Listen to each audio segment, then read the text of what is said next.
turabasuhuje nshuti bakunzi ba Pacis TV tubahaye n'ikaze mu kiganiro isaha y'ubuzima bw'imyororokere.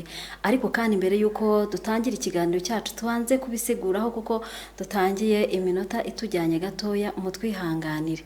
Tubahaye ikaze rero muri iki kiganiro, ndi Uwera Beatrice nkuko tumenyeranye muri iki kiganiro. Nakiriye Dr. Aniseti Nzabonimpa muri studio za Pacis TV, tugwaye ikaze. Murakoze cyane. Uyu munsi rero wakibaza uti tugiye kuganira kuki mu isaha y'ubuzima bw'imyororokere, tugiye kugaruka ku bijyanye n'ubuzima bw'umugore utwite. Ukibaza uti ese umugore utwite iyo atwite akenera iki, ubuzima bwe bubaho neza yakoze iki, ese yakwirinda iki cyangwa se ahamagarirwa gukora iki kugira ngo abashe kubungabunga ubuzima bw'umwana we ndetse n'uwo atwite. Aniseti rero agiye kubidufashamo nk'inzobere mu buzima bw'imyororokere dusanzwe tumenyereye nk'umutumirwa uhoraho muri iki kiganiro.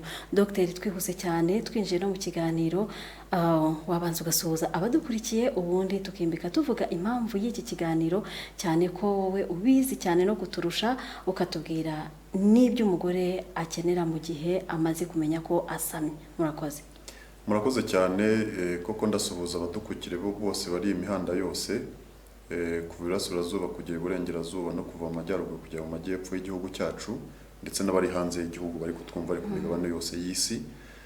Kandi tubabwira tuti koko turebe ukuntu twasobanurira abaturage, abakiri bato, abagabo, abagore, abana, ingimbi, abangavu, ibyo umuntu yakora mu gihe amenye ko ashobora kuba atwite, cyangwa icyo yamarira umuntu amenye ko ashobora kuba atwite kandi babana. Turebere hamwe rero ibyo umugore utwite asabwa gukora kugira ngo abashe kubaho neza ndetse n'uwo atwite adahungabana. Nibyo koko buri umugore utwite ni umuntu nk'abandi, aba agomba koko kugira imyitwarire nk'iy'abandi bantu muri rusange, ariko noneho kuba atwite bikagira ikindi byongeraho, cyane cyane kubera impamvu ebyiri. Impamvu ya mbere ni uko umugore utwite burya barimo babiri, haba ari bwa buzima bwe, umubiri we nk'umuntu muri rusange, ariko hakaba n'uwo atwise, umwana afite mu nda.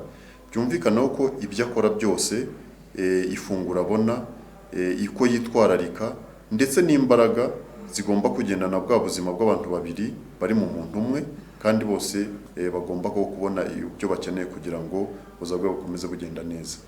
Mu byo umugore utwite asabwa kugira cyangwa gukora, ndetse wenda n'ibyo akeneye kugira ngo ubuzima bwe n'ubwo atwite bukomeze bumere neza, reka dutangire wenda tuvuga ko umugore utwite agomba kujya kwa muganga. Nabonye abagore batwite bagira gahunda yo kujya mu masantere de sante. Ese byaba bifite uwuhe mumaro ku mugore utwite? Ni byiza cyane buriya abagore batwite kuva kimenye ko atwite, ndetse abaganga banongeraho ko atari ngombwa kujya ari uko azi ko atwite, ahubwo ajyayo agikeka ko atwite, kugira ngo noneho n'icyo bamufasha cya mbere aba ari ukugira ngo bamurebere koko niba atwite cyangwa niba ari kwibeshya. Ariko noneho twari tumaze iminsi tugendera ku mabwiriza y'ishami ry'umuryango w'abibumbye ryita ku buzima, yavugaga ko umugore utwite agomba gupimisha inda nibura inshuro 4 mu gihe atwite mu gihe cy'amezi 9. Ariko noneho guhera umwaka ushize, u Rwanda rwinjiye mu ngamba z'uriya muryango wita ku buzima w'abibumbye OMS, noneho usaba abagore batwite gupimisha inda nibura inshuro 8. Ubwo no guhera ryari? Ni buri kwezi? Ubwo no kuvuga ngo si ukuvuga ngo guhera ryari, nuvuga ngo no guhera cyagiye umugore akeka ko atwite. Umugore akeka ko atwite ryari iyo abona abuze imihango kandi yarayitegereje. Ubundi umugore utwite, umugore cyangwa umukobwa wese, ubundi buri kwezi abategereje ko imihango izaza. Hari igihe rero ategereza akabona, igihe arategereje ya mihango akabona ntije. Kimwe mu gishobora gutuma imihango itaza ni uko umugore ashobora kuba atwite. Aha rero dukangurira abagore batwite ko bagomba kujya kwa muganga, ariko n'abagore bataramenya ko batwite batarabyemeza 100%. Iyo ubikeka wabuze imihango, jya kwa muganga, kuko muganga ni ukubwira niba utwite cyangwa niba udatwite. Yego, turebe iyindi ngingo igira iti kuruhuka bihagije nabyo byaba bigirira akamaro umugore utwite. Nibyo koko kuruhuka bihagije ni ngombwa ku mugore utwite, kuko byagiye bigaragara ko umugore utwite ukoze nk'imirimo ivunanye cyane cyangwa akagomeza akora uturimo hirya no hino akananirwa, ndetse wenda akaba yakora n'ingendo ziruhanyije cyane, bishobora gutuma wenda haba bimwe byo gukura. Tuma rero tuvuga tuti umugore utwite buriya iyo amenye ko atwite agomba kwibungabunga, ariko mu kwibungabunga kwa mbere ikintu cyoroshye kandi kidasaba n'imbaraga cyangwa amafaranga ni ukuruhuka bihagije. Kuruhuka bihagije, abahanga batubwira ko umuntu bagomba kuryama amasaha 8 mu ijoro. Ni ukuvuga ngo iyo ijoro riguye umuntu akareba nibura akaryama hakiri kare, ariko none akareba ko buza kugera mu gitondo nibura aruhutse amasaha 8. Ni byiza rero, ariko umugore utwiteho bongera n'akandi k'umwihariko ko mu kuruhuka ndetse no mu gihe cy'amanywa agomba gusaba nk'isaha yo kuruhuka, agafata isaha yo kuruhuka kugira ngo imirimo ari gukora itaza kumunaniza, imbaga zitaza gucika, noneho abone n'umwanya muri make wo gushyira ubwenge ku gihe, kuko buryo umuntu aruhutse ubwonko bwe ba noneho buvuye mu byo yari gutekereza wenda bunanije, noneho ubwonko bwo bukajya kwita noneho ku mikorere y'umubiri muri rusange, harimo n'ayandi noneho atwise ubwonko bwe, bigatuma noneho hakorwa n'imisemburo ihagije yo kuyikurikirana. None se dogiteri, tukiri aho ngaho ku bijyanye no kuruhuka mu gihe umugore atwite, hari nk'abakobwa wenda baba bakiri abakobwa akaba abasha kuruhuka iyo akoze siporo. Umugore utwite yemerewe kuba yakora siporo? Nibyo, buriya abahanga mu bijyanye n'ubuzima bw'ababyeyi batubwira ko buriya umugore utwite atabujijwe gukora siporo. Bakatubwira bati umugore utwite ahubwo ni byiza ko akora siporo, ariko noneho bakavuga ati ni ukumenya siporo akora iyo ariyo. Umugore utwite agomba gukora siporo itamuvunnye, siporo itamunaniza, cyangwa siporo itamusaba imbaraga nyinshi cyane. Ahangaha batanga nk'urugero rwa siporo umuntu agomba gukora mu gihe atwite. Iya mbere ni kugenda n'amaguru, akaba yafata urugendo akagenda ku buryo bitamunanije, ariko akabikwanditse ku buryo buhoraho. Ariko ikindi batanga nk'urugero nk'umugore wenda uzi koga, ntabwo utwite bimubuza koga, ashobora kujya mu mazi akoga muri pisine, ariko akoga nyine navuga iminota mike. Niba yogaga isaha yose ntagomba koga isaha yose kugira ngo atinaniza. Ikindi nacyo baravuga ati bashobora no gukina udukino tworoheje, ashobora se niba yari uguhererekanya umupira akaba yabikora, ingibi bavana gukina nka volleyball n'icyo, ariko ntasimbuke cyane cyangwa ananize wa mubiri. Ndetse ahubwo bakatubwira bati nk'uwakinaga wenda nka basket cyangwa akina nka volleyball, noneho ashobora kujya akina wenda nko guhererekanya umupira wenda yejyanye na mugenzi we, cyangwa bagakina nka ya volleyball wenda abantu begeranye, cyangwa wenda bakajya wenda nko gukina twa dukino bakina wenda bitabasaba imbaraga nyinshi nka tennis wenda yo ku meza, cyangwa se gukina wenda nk'utuntu tw'udukarita, ibintu nk'ibyo, ariko ntajye mu bintu wenda byo gusimbuka cyane biza kumunaniza bikaba byatuma wenda yagira ikibazo. Haba hariho uburyo nk'umugore utwite ashobora kujya kwa muganga, nka muganga akamufasha amuha wenda nk'izo siporo ashobora gukoresha, ubwo buryo bubaho mu buvuzi?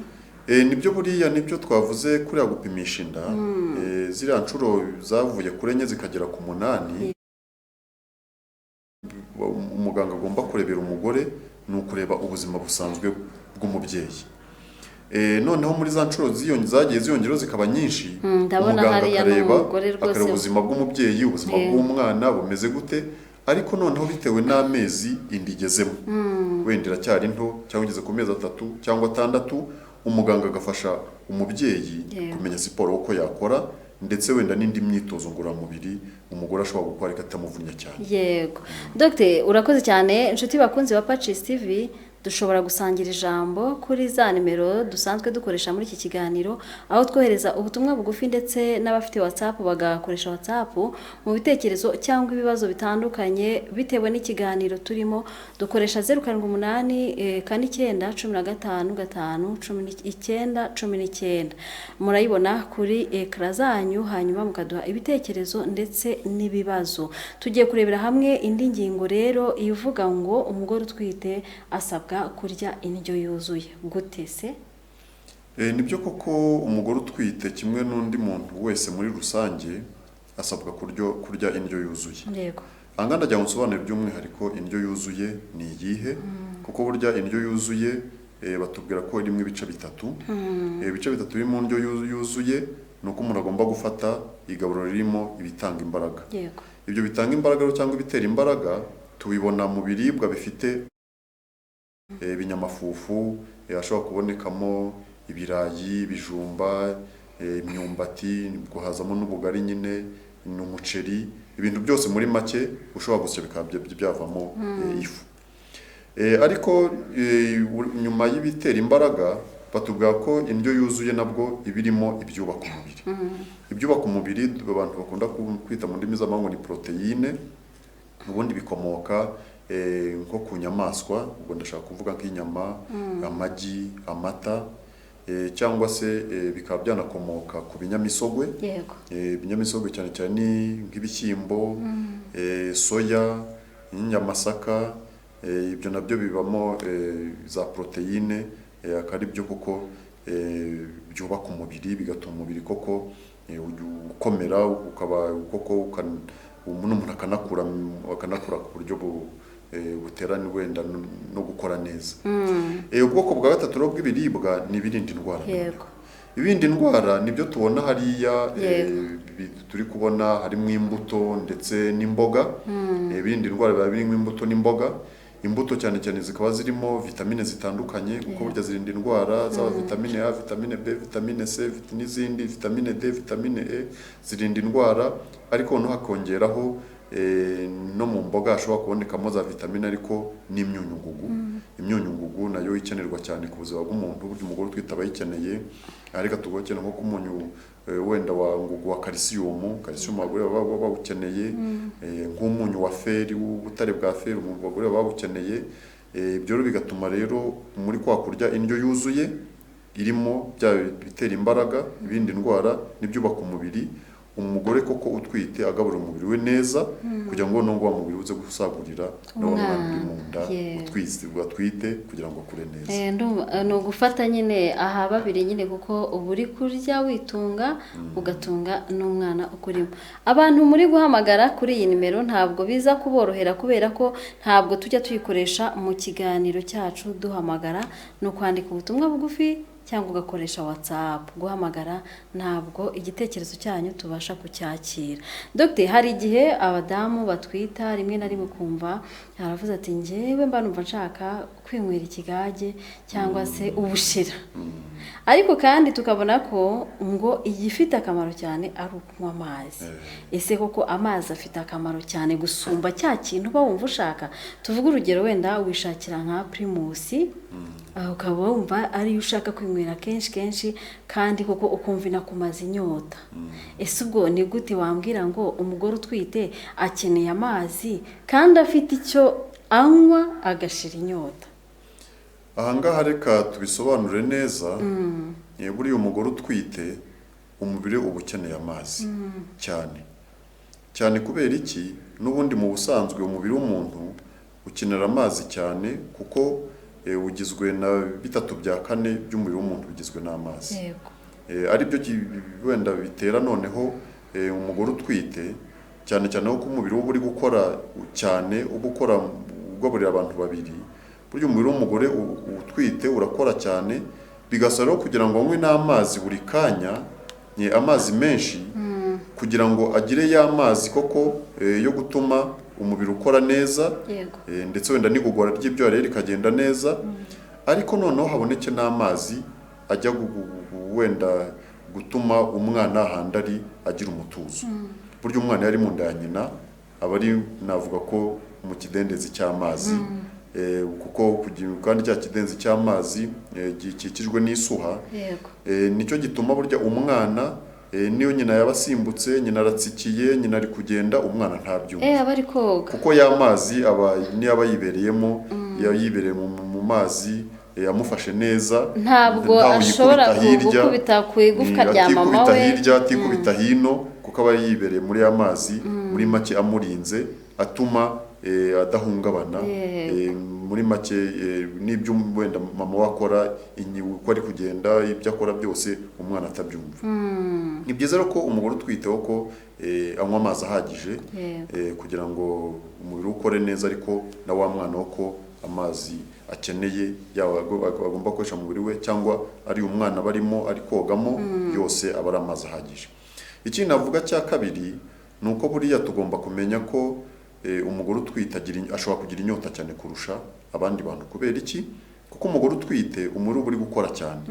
N'abantu bajya bakunda kubibona, umugore utwite hari igihe ujya kubona ukabona ari kubira ibyuya. Buriya kera ni ikimenyetso kiba cyerekana ko umubiri we uri gukora cyane. Gukora cyane ni ukuvuga ngo uba uri gusabwa ibirenze ibyo wasabwaga ataratwita. Ibi rero bigatuma rero noneho iyo umubiri ukora cyane bisaba ngo ubone amazi, kuko amazi navuga mu mubiri w'umuntu amera nka lisansi y'imodoka. Ni ukuvuga ngo amazi niyo atuma umubiri ukora neza, niyo mazutu, niyo lisansi y'imodoka. Ni nacyo gituma kuko n'umuntu uri muri rusange agomba kunywa amazi buri gihe kugira ngo umubiri ukore neza. Inshuti bakunzi ba Pacis TV, turi kurebera hamwe ibyo umugore utwite akeneye kugira ngo ubuzima bwe bumere neza ndetse n'umwana atwite arusheho kumererwa neza.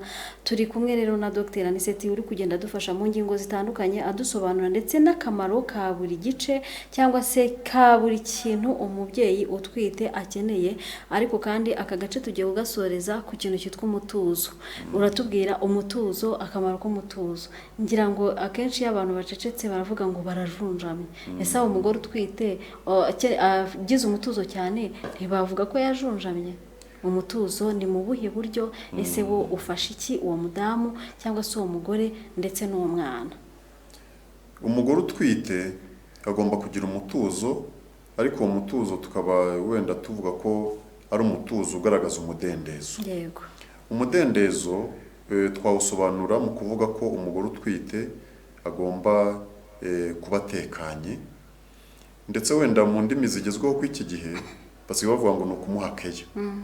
Umugore utwite burya aba agomba gufatwa neza, akagomba kwitabwaho, akabwirwa ijambo ryiza, ndetse navuga ko agafatwa neza n'abo babana, guhera ku mugabo kugeza n'abandi babana bose, kugira ngo ko atagira ikintu cyo kuba yahungabana, haba ku mubiri, haba mu mitekerereze, haba ndetse no kwisanzura.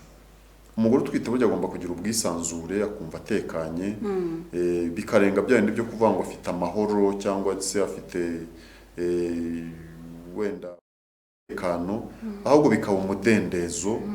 Muri make akaba yumva anezerewe, abantu bari bamwereka akanyamuneza, noneho bigatuma wa mudendezo afite, wa mutima mwiza afite, ka kanyamuneza afite nako kagenda akagera no kuri wa mwana atwite. Noneho wa mwana atwite nawe mu nda ya nyina akadenderezwa nyine nawe atuje, abateteshejwe nawe atuje nta kimuhungabanya.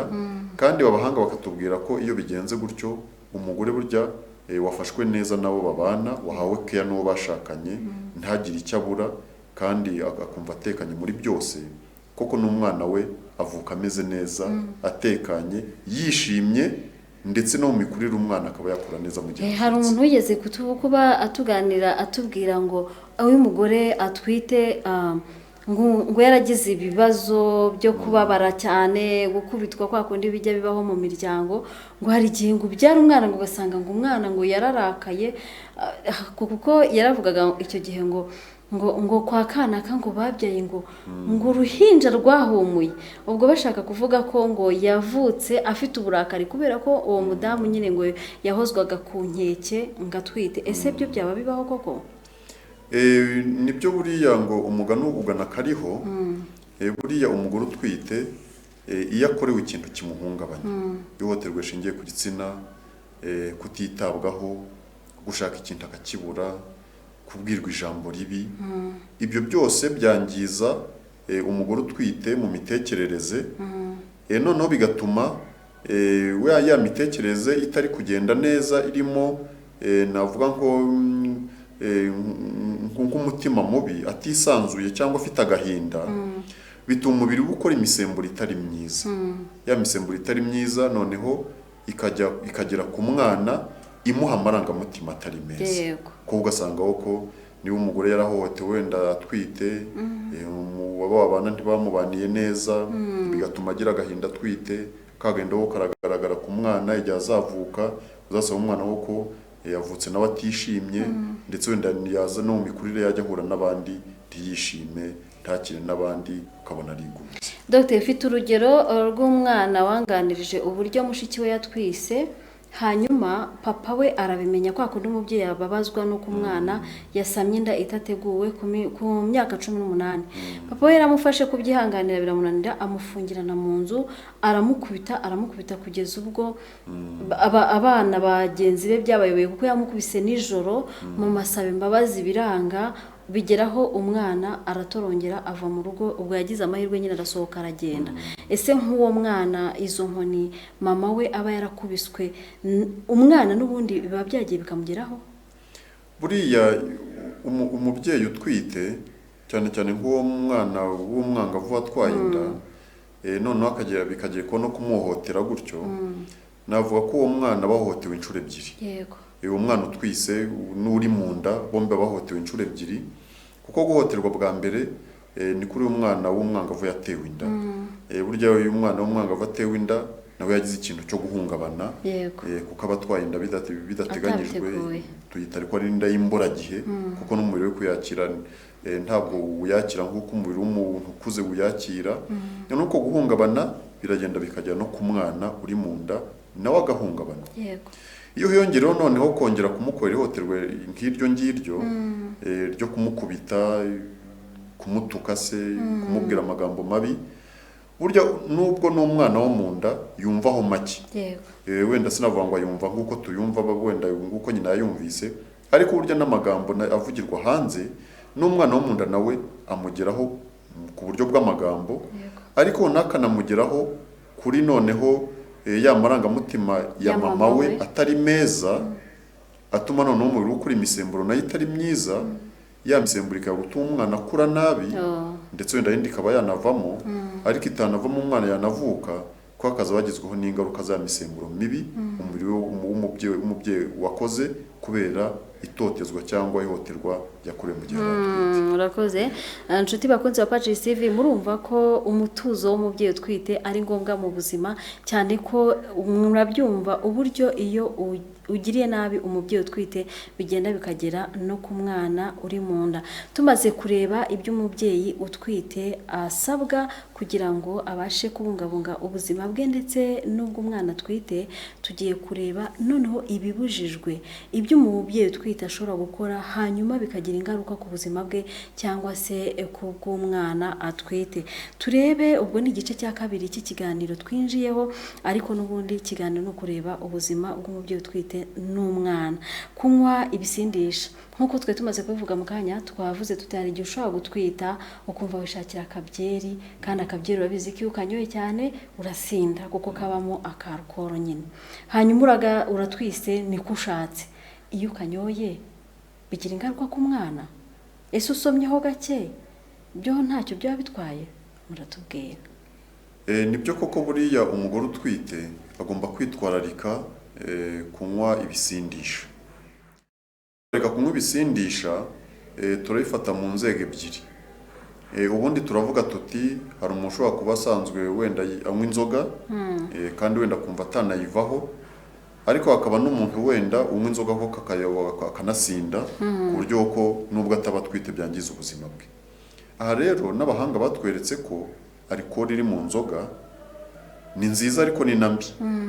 Ni nziza kubera ko umubiri wacu urayikeneye, nubwo tutanywa inzoga umubiri wivana mu bindi twariye, ariko ni nambi kuko iyo alcohol ibaye nyinshi ikarenga ibipimo byagenwe n'abashinzwe wenda ubuzima berekana aho umuntu agomba kugeza, usanga ya alcohol, bya nzoga, bya bisindisha byangije umubiri w'umuntu, noneho bikaba byatuma mu cyambere umubiri urananirwa. Umubiri unaniwe rero bituma noneho udakora neza. Noneho ku mugore utwite iyo umubiri unaniwe ntukore neza, nuvuga ngo bijyana no ku mwana, umubiri ntutegura wa mwana uri mu nda ngo azavuke neza, byumvikane ko atanakura neza. Ari bishobora kubona ugasanga nk'umugore ukunda kunywa inzoga cyane cyangwa agasinda, ugasanga abyaye nk'umwana ufite ibiro bike, cyangwa abyaye umwana utageze igihe, abyaye umwana wenda uvutse igihe kitaragera. Aha rero niho bavuga bati niba umuntu yumvaho ko yari asanzwe anywa inzoga, akanywa inzoga atwite, baravuga ati ntanywe inzoga zikomeye, ntanywe inzoga zikomeye. Inzoga zikomeye zikomeye ni zitwita wenda za rikeri, ziba zifite alcohol iri hejuru cyane, zimwe zitwa suruduwiri, cyangwa izi nzoga n'izindi z'inkorano zizabujijwe cyane kuko ni n'ibiyobyabwenge. Aha baratubwira bati ashobora kubona nk'inzoga zisanzwe ariko ntakabye niba asanga n'inzoga ntarenze ikirahuri, ikirahuri ku munsi buriya. Nuko ikibazo nuko abantu babishobora ni bake, ko yafata nk'icupa rya Primus agafata ikirahuri akaritereka birabananira, ariko burya umugore utwite anyoye inzoga ryagombye kurenza ikirahuri ku munsi. Yego. Noneho turi kureba ku bijyanye n'ibyo umugore utwite ashobora gukora hanyuma ubuzima bwe bukamererwa nabi. Turebe n'itabi, niba itabi njye mbona itabi ari umwotsi, nese niba ari umwotsi rihurira hehe n'umwana, cyangwa se ryangiza gute uwo mwana wo mu nda cyane. Nanavuga ko ari naribi cyane kuruta n'inzoga, kuko itabi ryangiza umuntu urinyoye. Umugore utwite burya yanyoye itabi riramwangiza, rikangiza n'umwana atwise, nawe rikaba ryatuma umwana yashobora kuvuka wenda imburagihe, cyangwa se ugasanga n'ubuzima bw'umubyeyi ntibumeze neza, noneho bugatuma atagana n'umwana uri mu nda nawe atamera neza, bigatuma adakura neza mu nda. Ariko no itabi rigira n'umwihariko ko umugore ashobora kuba atanywa n'itabi, ariko uwo babana akaba anywa itabi, cyangwa akaba aho akunda kujya kenshi bahanywera itabi. Rya tabi atanyoye ariko umwuka waryo cyangwa impumuro y'imugeraho naryo rimugiraho ingaruka cyane, ndetse abahanga berekana ko hubwo burya itabi abantu rigiraho ingaruka cyane ni ababana n'abarimo kurushaho ubwo n'abarimo. Ibyo bigaragaze ko umugore utwite agomba kwirinda itabi, haba kuri we ariko nabo babana no bakirinda itabi, kugira ngo wa mwotsi w'itabi kuko urimo uburozi bita nikotine ujya mu mubiri w'umuntu, umubiri w'umuntu ukananirwa ntunakore neza, ndetse hanashira n'igihe wenda yari kuri wa mwotsi w'itabi akaba yatangira kurwara indwara nk'indwara z'umuvuduko, indwara za kanseri ndetse n'izindi. Tugeze ku ngingo rero mbihuje n'iki, navuga ngo niba ari igitekerezo ariko n'umuntu waduhaye amakuru, umuntu uri ku Nkombo ufite nimero iherwa na 012, twe tugeze ku kantu kavuga ngo ese kunaniza umugore utwite hari icyo byaba bitwara umugore utwite cyangwa umwana atwite? Ariko uyu muntu rero yagize ati mukomere, icyo kiganiro ni cyiza, ariko hano ku Nkombo abagabo baracyavunisha umugore aheka ibimurusha imbaraga. Noneho kugira ngo tubihuze ugiye gukomeza udusobanurira niba kuvunisha umugore utwite koko n'ingaruka zabyo, kugira ngo nabo bagabo bo ku Nkombo bagifite umuco wo kuvunisha abagore batwite bumve ko ari bibi. Nibyo ko reka bari abantu bo ku Nkombo tubabwire ko n'abandi muri rusange tubabwire ko burya umugore utwite agomba kurindwa imirimo ivunanye. Kurindwa imirimo ivunanye ni ukuvuga ngo umugore utwite burya aho babana, cyane cyane umugabo agomba gufata umwanya akajya afasha umugore w'uturimo two mu rugo n'indi mirimo yose, kugira ngo umugore koko atavunwa n'imirimo, kuko iyo avunwa n'imirimo aravunika, ariko nawe mwana atwite nawe akavunika. Aha nigeze kuvuga ko burya iyo umubiri w'umugore unaniwe bituma utita cyane kuri wa mwana uri mu nda, noneho wa mwana uri mu nda ntakure neza. Aha rero imirimo ivunanye cyangwa se gukora imirimo amasaha menshi, umugore ntabona umwanya wo kuruhuka, biramwangiza ko biramuvunagura umubiri wose, kandi umugore utwite burya n'imbaraga ziragabanuka. Noneho umubiri za mbaraga wari gukoresha ujya kwita kuri wa mwana uri mu nda, noneho umubiri nawe ukazikoresha uri kunga wa mugore wavunaguritse.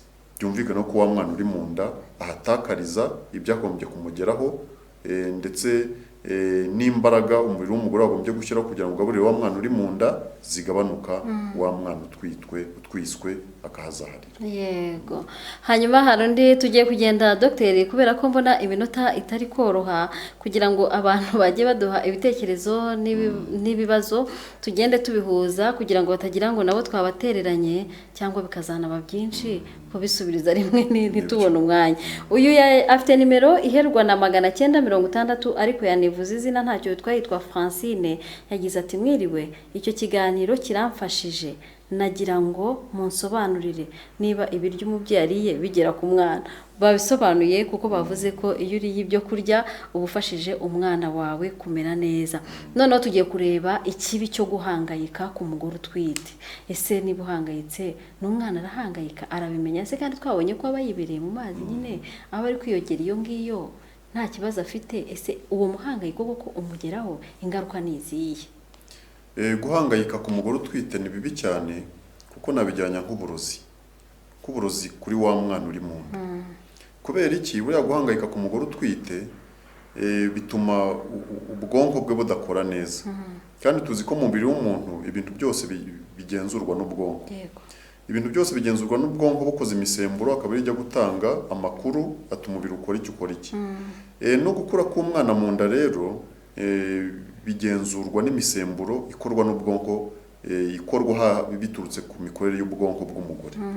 Umugore iyo afite guhangayika, afite agahinda, atameze neza, adatekanye, bituma no bwa bwonko bwe butagukurikirana kuko wa mwana uri mu nda, kugira ngo imisemburo ke ishobora gutuma wa mwana akura neza ntikorwe neza. Ndetse hakaba hakorwa n'imisemburo navuga ariyo nise nk'uburozi, kuko burya umuntu buriya iyo agize agahinda si n'umuntu gusa, burya n'amatungo mujya mumva bavuga ko n'amatungo agomba gufatwa neza igihe bajyanye wenda kuyatunganya kugira ngo abantu bazabone ibyo barya. Kuko burya iyo ikintu gikanze, noneho nk'umuntu none cyane umugore utwite akagira umuhangayiko, agahora ari akangwa, yatukwa, yabwirwa nabi, ahohoterwa, ibyo rwose byangiza imitekerereze ye n'ubwonko bwe. Noneho wa mwana akazahira kuko umuri wa nyina utaburi gushobora kwita kuri wa mwana. Tugiye kureba n'ibindi, navuga ngo ni ingingo twise n'ibindi bishobora gutuma umugore utwite agira ibibazo ariko abantu batazi cyane. Dr. duhere ku gace ka mbere kagendanye n'isuku. Ese isuku nyine umwana arimo imbere, kuba nta karaba cyangwa kuba nta kibrosa, kuba nta bitwara iki wa mwana kuba bitamugeraho? Isuku buriya niyo soko y'ubuzima, niko tubivuga. Umugore utwite rero agomba kugira isuku, navuga impande zose. Impande zose ni ukuvuga ngo umugore utwite agomba kugira isuku y'umubiri we wose, akasukura umubiri we kuva ku musatsi kugera ku mano. Ni ukuvuga ngo agomba gukaraba umubiri wose.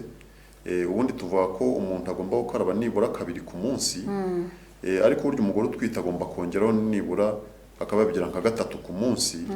Cyane cyane ko umugore utwite twigeze kubivugaho ko hari igihe abira ibyuya kubera umubiri uri gukora cyane. Ndetse umugore utwite tumusaba kuruhuka cyane, akagira no ku manywa akaba yaryama. Nuvuga ngo yabyutse agomba gukaraba nabwo. Ariko n'umugore utwite n'umubiri we cyane cyane nko mu myanya y'imyororokere hari ibishobora wenda gutakara bidasanzwe, wenda bisanzwe ku bandi bantu. Noneho bikaba byatuma agomba no kwisukura no ku myanya y'imyororokere. Ariko kugira ngo bikore neza bisaba ngombwa ko yoga n'umubiri wose mu rwego rwo kurwanya n'impumuro mbi mu bantu. Ahangaha rero ndagira ngo nanavuge n'ikintu cy'umwihariko abagore bagomba kwitondera. Nuko n'umugore buriya kuriya kwikorera isuku umubiri wose, yoga n'amazi meza n'isabune, ndetse wenda nisukura no ku myanya y'imyororokere, ashobora kwenda no kumenya ibimenyetso bishobora kuba wenda ari nk'iby'uburwayi cyangwa ibimenyetso mpuruza ku nda ye, kuko wenda yikoreye isuku akabibona. Ahangaha niho bavuga bati rero umugore we agomba kureba niba nta kimenyetso mpuruza cyabaye, ariko kugira ngo kibone ni uko yireba umubiri. Umubiri azawureba ari uko yikoreye isuku umubiri wose. Isuku ntigaragara ntirangira ku koga gusa, hari no koza amenyo, hari uguca inzara, kuko burya nabyo ni ngombwa, kwambara imyenda imeshe, ndetse no bikarenga noneho n'imyambaro cyangwa umubiri we, bikaba no gusukura ahari, kuhakubura, haba ari umukungu wenda bakamenaho amazi, ndetse no kuvana ibidendezi by'amazi hafi atazajya bikamutera malaria, ndetse no kuvana ndetse wenda n'ibyatsi biraho hafi ku buryo hitazura nawe akumva hamushimishije. Twihute turebe akandi gace kagira kati umugore utwite kwegera amatungo nabyo ntabwo ari byiza ku buzima bw'uwo mugore. Nibyo buriya abantu bakubera n'iterambere basigaye bagira amatungo atandukanye mu ngo. Ugasanga hari imbwa, injangwe, inkoko, hari n'abashobora korora inka, umugore utwite rero burya agomba kwitwararika. ko hari aho nabonye borora imbeba Ni byose bashobora kujya imbeba amatungo atandukanye, za mbeba nzungu, za sumbirigi. iyi najya ahantu mbona zirimo nyinshi cyane, buriya zishobora kwangiza umugore utwite. Kuzorora burya nta kibazo kirimo, ahubwo umugore utwite uri muri urwo rugo aba agomba kwigengesera, kuzegera buri kanya, ndetse byaba ari na ngombwa ntaba ari buze gukorera amatungo isuku, akana n'abandi bakorera isuku. Ariko noneho no gukorera isuku amatungo tuvuye no kuyuhagira, kujya wenda kukira kureba gutyo, umugore wenda n'igihe abikoza agahita yisukura cyane, ariko byaba byiza abo babana bakamurinda kujya arujya ahantu hari ayo matungo. Hanyuma turebe ikindi kijyanye nuko navuga wenda ukutanywa imiti kwa kundi urwara nk'umutwe, kumva umuriro uraje, nacyo ukitubwireho, kuko hari igihe umuntu aba atwite rimwe na rimwe akagira ubunebwe bwo kujya kwa muganga. Tubwire ku kijyanye n'imiti mu gihe umudamu atwite. Nibyo, buriya imiti umugore anywa atwite ni mike cyane. No kwa muganga banagira ngo wenda mbwira abantu badukurikiye ko umugore utwite niyo agiye kwa muganga, abaganga kenshi bagira navuga nk'ingorane zo guhitamo umuti umugore utwite azanywa, kuko burya imiti myinshi tuzi ibishobora kugira ikibazo wenda ku mwana uri mu nda igihe nyina ayifashe. Ari nayo mpamvu rero tubuza abagore batwite kunywa imiti iyo ari yo yose batabigiriwe n'inama na muganga, cyangwa batayihawe na muganga, cyangwa undi muntu wize iby'imiti nk'umuntu w'umufarumasiye. Gusa nkabakangurira ko ari ngombwa ko bagomba kujya kwa muganga kugira ngo bamenye n'imiti, kuko burya abagore hari imiti bagomba gufata wenda igihe cyose batwite, ubundi bajya bayimenya, ugasanga wenda arinza byaratayifashe kandi ari ngombwa, kuko hari nk'imiti imwongerera buriya butare bwa fere mu mubiri, hari ibinini baba bifata igihe cyose. Ariko hari n'undi muti nawo uba urimo indi vitamine bakunda kwita na acide folique, ikindi cya acide folique gituma umubyeyi ashobora kubyara neza, umwana ntazagire ubusembwa igihe nyina mutwite. Iyo miti rero ni ngombwa wenda n'ababyeyi kuyimenya. Umuti urimo ubutare bwa feri ndetse na acide folique, abagore bakajya bawufata igihe batwite, kandi bakayitangira bakimenya ko batwite, kuko ituma umugore agira amaraso ahagije, noneho n'umwana agakura neza, ariko n'umwana ntagire ubusembwa, biriya dukunda kwita malformation. Hari ingingo navuga nk'eshatu tugiye kurebera hamwe, harimo gutegura ibituma umubyeyi azabyara akabona afata umwana, navuga ngo ni ibikoresho by'umwana. Tunarebere hamwe uburyo umubyeyi agomba kugira ahantu azabyarira, ni ibitaro cyangwa se ni centre de santé. Tunarebere hamwe uburyo umubyeyi agomba kugira ubwisungane mu kwivuza kugira ngo azabone aho agana mu gihe azaba yumva agiye kubyara. Twihute tubivuge ku minota mikeya, kuko dufite ibitekerezo by'abantu hano tugomba kunyuzamo amaso mu minota navuga isigaye, kandi navuga itari byinshi cyane. Nibyo ko buriya umugore utwite agomba kwita wenda ku buzima bwe by'umwihariko, ariko nubwo watwite. Niyo mpamvu rero tuvuga tuti umugore utwite ubundi agomba kugira ubwisungane mu kwivuza. Ndetse buriya rwose abatwumva babifate nk'ihame, n'abagabo badukurikiye nabo babimenye ko niba nta n'ubwisungane bafite, ariko nako bakeka ko umugore atwite rwose afata ubwisungane mu kwivuza, ariko ntibibe wenda nuko atwite, ahubwo bafate hakiri kare, kuko ntazi igihe umugore azatwitira. Noneho rero buriya iyo umugore atwite, tuzi ko nk'uko twabivuze ko agomba kujya kwa muganga inshuro 8 nibura. Hari n'izo ashobora kujyayo zirenze za zindi kuko yagize ikibazo runaka. Icyo gihe rero afite ubwisungane biba byiza. Ariko noneho niyo agiye gupimisha inda, mu cyo bamufasha gutegura abakozi bo kwa muganga, ni ukumenya uko azabyara. Kumenya uko azabyara, niba azabyara wenda ku buryo bworoshye, niba azabyara se wenda binagoranye, kuko bashobora kubibona hakiri kare, none bigatuma bamenya aho azabyarira. Ese ni ku kigo nderabuzima akazabyazwa n'abaforomo n'ababyaza bahari, cyangwa se izangombwa ko ajya no ku bitaro, wenda azakorerwa wenda no kumutera umwana mu nda, nabyo birashoboka ko bakamuha cesarienne.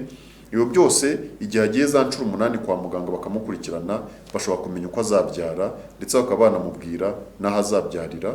Noneho bigatuma yitegura koko no gutegura hazabyara, ko wenda gashobora kuba azabyara ku ivuriro riri kure, wenda ni ku bitaro, si kuri centre de santé.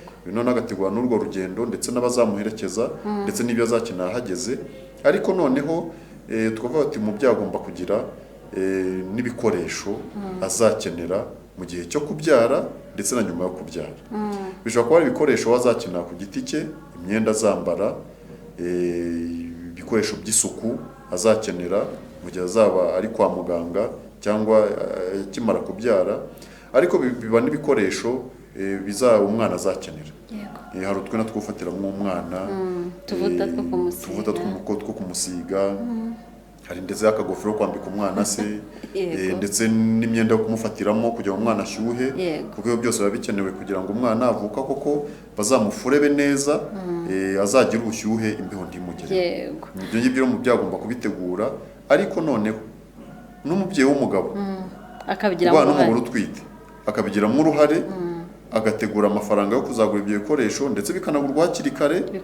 Ubu bisigaye biri n'amahire, abantu basigaye bajya kwa muganga za nshuro 8 bajyayo, wenda bakamubwira n'igitsina cy'umwana azabyara, ku buryo nagura n'imyenda koko ajyazi n'umwana igitsina azabyara, n'amabara y'imyenda uziko ajyana n'igitsina wenda cy'umwana azabyara, byose bikagenda neza. Urakoze Dr. Bakunzi wa Pacis TV, turi muri iki kiganiro nyine isaha y'ubuzima bw'imyororokere, turi kurebera hamwe ibyo umugore utwite asabwa gukora kugira ngo abungabunge ubuzima bwe ndetse n'ibyo yakwirinda. Hari ibyo twari tutazi nk'amatungo, ntabwo twe tuzi ko ashobora kuduteza ibibazo, cyangwa se n'abagenzi banjye niko nabivuga.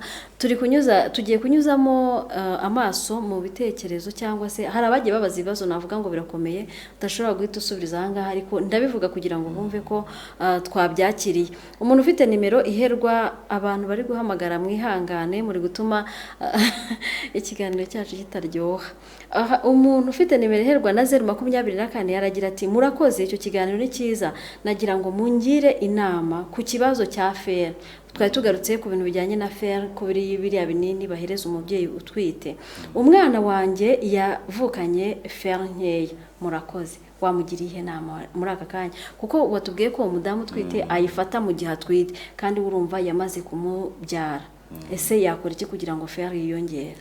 Bo ni ngombwa buriya umugore utwite ko ubutare bwa fer butuma umubiri ukomera, ariko n'umubiri w'umwana ukazakomera.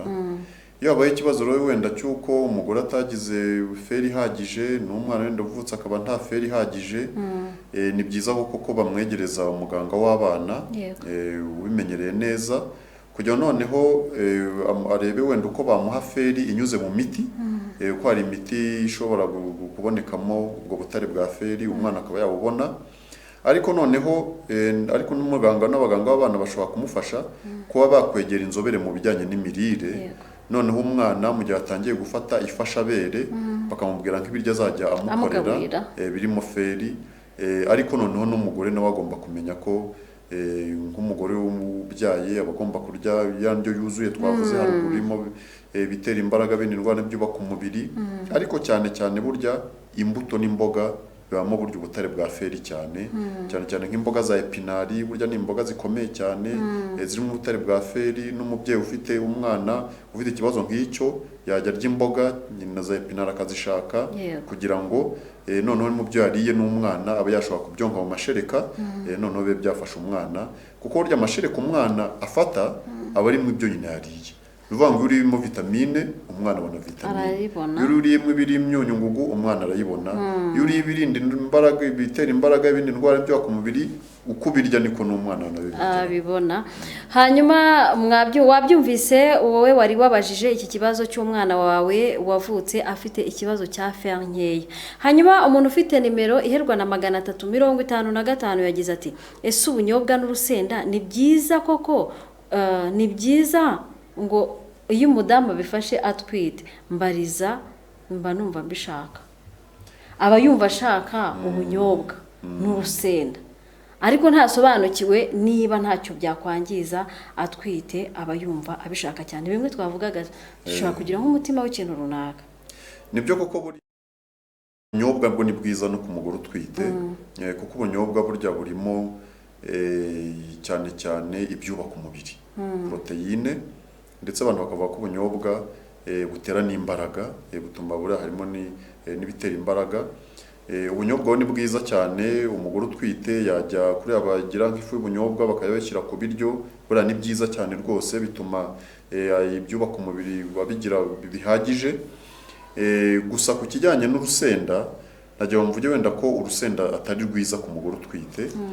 Si byiza kurya urusenda ku mugore utwite, wenda nawe urya rimwe kandi ntarye rwinshi, ariko ntabigire akamenyero, kuko burya urusenda ruri mu bintu bituma umubiri ushabuka cyane, noneho bigatuma ushobora wenda no kugera bishobora no kugera ku mwana, noneho bikagira wenda byakwangirika. Ndetse noneho n'urusenda tuzi ko rushobora gutera nk'indwara zimwe na zimwe, nk'igifu. Noneho umuntu wenda yaba yagize izo ngaruka ziturutse ku rusenda, bikaba byatuma wenda n'umwana ibyo yariye bitamugeraho neza, ariko tukavuga ko bitera ikibazo iyo yariye urusenda rwinshi. Wenda bisanzwe kumva rushaka akarurya rimwe, akarurya uko urusenda burya ni nk'imboga. Ahangaha ndetse ndakangurira n'abantu ko urusenda bashobora kururya ku buryo bubiri. Burya hari abarya urusenda bariye biriya ziriya mbuto zarwo, kuko harimo uburure, abantu bavuga ko aribyo biryoshya urusenda, ariko burya hari n'urusenda bashobora kurya n'imboga zarwo, amababi bakayatega nk'imboga. Izo mboga rero ntacyo zitwaye rwose, izo umuntu yazirya n'igihe cyose akaba yanarya na nyinshi nta kibazo. Ndagushimiye cyane. Noneho ibindi bibazo ni byinshi ntabwo twabisubiza kuko iminota ndabona nayo itugeze kure. Uyu afite nimero iherwa na 605, yagize ati murakoze ku kiganiro cyiza muri kutugezaho, none biterwa n'iki ko umugore utwite kumva aremerewe inda yo hasi ku buryo no kuryama bigorana? Ese byaba biterwa n'iki? Sinzi niba uri bumusubize. Nibyo, buriya umugore utwite ashobora kumva rimwe na rimwe akumva adafite umudendezo neza, wenda uko yicaye, uko aryamye, uko ahagaze, bigatuma agomba ko kugira kumenya position agomba wenda kwitwaramo, kwicara, kuryama, ibintu nk'ibyo.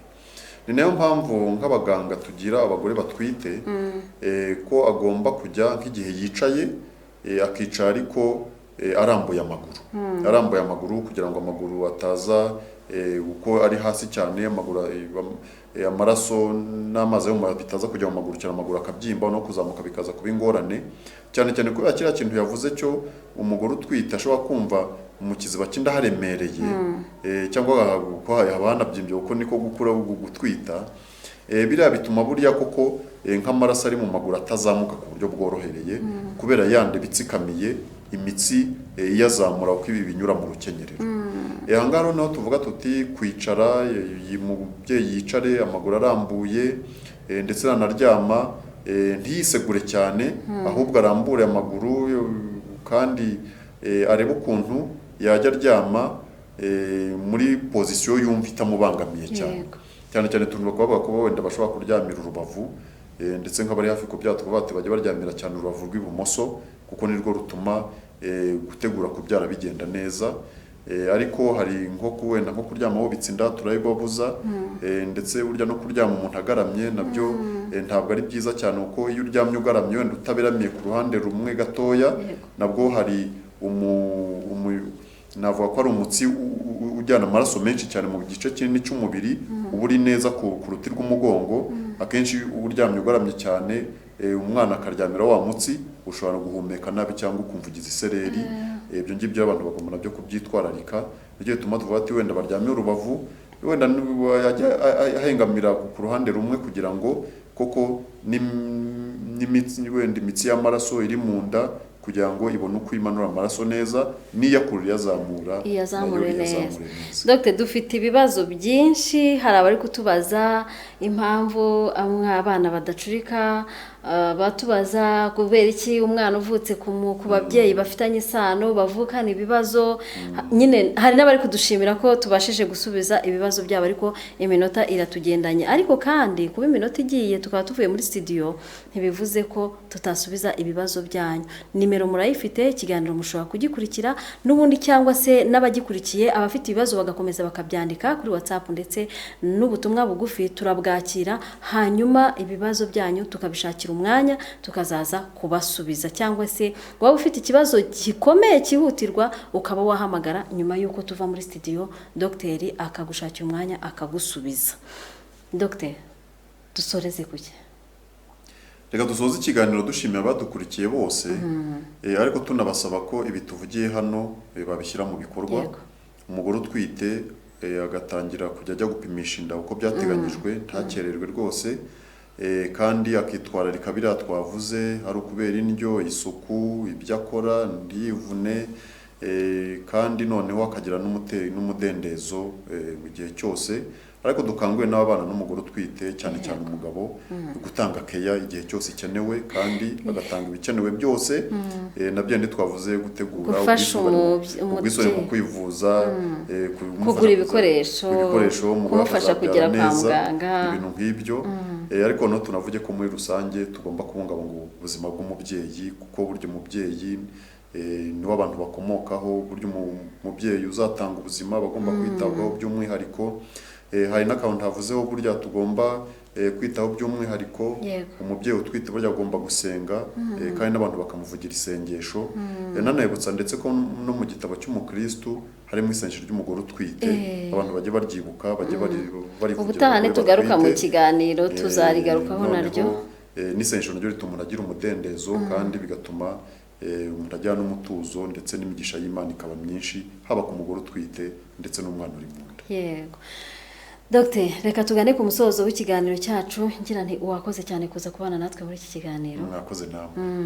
Bakunzi ba Pacis TV, reka dufate uyu mwanya tubashimire cyane cyane mwebwe muri kutwandikira ubutumwa bugufi mudushimira ko tubashije gusubiza ibibazo byanyu.